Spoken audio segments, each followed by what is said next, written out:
Melissa ചുഴലിക്കാറ്റ് ആഞ്ഞടിച്ച ജമൈക്കയിലെ തെരുവുകളിൽ ഭക്ഷണത്തിനായുള്ള ആളുകളുടെ അലച്ചിൽ. നിരാശയിൽ ജനജീവിതം ദുസ്സഹമാകുകയാണ്. അവശിഷ്ടങ്ങൾ വൃത്തിയാക്കുന്നതിനായി ചെളി നിറഞ്ഞ കെട്ടിടാവശിഷ്ടങ്ങൾക്കിടയിൽ ആളുകൾ പെടാപ്പാട് പെടുന്നു. കുപ്പിവെള്ളത്തിനായും ഭക്ഷണ സാധനങ്ങൾക്കായും തകർന്ന കടകളുടെ അവശിഷ്ടങ്ങൾക്കിടയിൽ തിരയുന്നവരെയും കാണാം. മരണസംഖ്യ ഉയരുമ്പോഴും ബ്ലാക്ക് റിവർ നിവാസികൾ ഇപ്പോഴും പ്രിയപ്പെട്ടവരെ തിരയുകയാണ്. അതിജീവിക്കാൻ പോരാടുകയാണ് സാധാരണക്കാരായ ആളുകൾ. ജമൈക്കൻ തുറമുഖ നഗരത്തിൽ തീവ്രമായ നാശനഷ്ടങ്ങളാണ് രേഖപ്പെടുത്തിയിട്ടുള്ളത്. ഈ മേഖലയിൽ ഇതുവരെ രേഖപ്പെടുത്തിയിട്ടുള്ളതിൽ വച്ച് ഏറ്റവും ശക്തമായ കാറ്റഗറി 5 കൊടുങ്കാറ്റുകളിൽ ഒന്നായ മെലിസ ആഞ്ഞടിച്ചതിന് ശേഷം ശക്തമായ അരാജകത്വത്തിലാണ് കഴിയുന്നതെന്ന് അവിടുത്തെ താമസക്കാർ പറയുന്നു. ഗതാഗതം ഏതാണ്ട് പൂർണ്ണമായും സ്തംഭിച്ച നിലയിലാണ്. റോഡുകൾ ഉപയോഗശൂന്യമായി.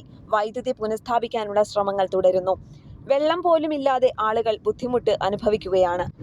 റോഡരികിൽ മറിഞ്ഞ ബോട്ടുകൾ, രണ്ടായി പിളർന്ന കെട്ടിടങ്ങൾ, മരക്കൊമ്പുകൾക്കിടയിൽ ഭീമൻ ലോഹക്കഷ്ണങ്ങൾ കുടുങ്ങിക്കിടക്കുന്നത്, വാഹനങ്ങൾ തകർന്നു കിടക്കുന്നത്, എങ്ങും നാശത്തിന്റെ കാഴ്ചകൾ മാത്രം. തങ്ങൾ സ്വാർത്ഥരായിരുന്നില്ല എന്നും, എന്നാൽ സാഹചര്യങ്ങൾ ഇപ്പോൾ ഭക്ഷണത്തിനു വേണ്ടിയും താമസത്തിനു വേണ്ടിയും അങ്ങനെ ആക്കി തീർത്തുവെന്നും പ്രദേശവാസികൾ പറയുന്നു. ഇന്റർനാഷണൽ ഡെസ്ക്, കേരള പ്രണാമം.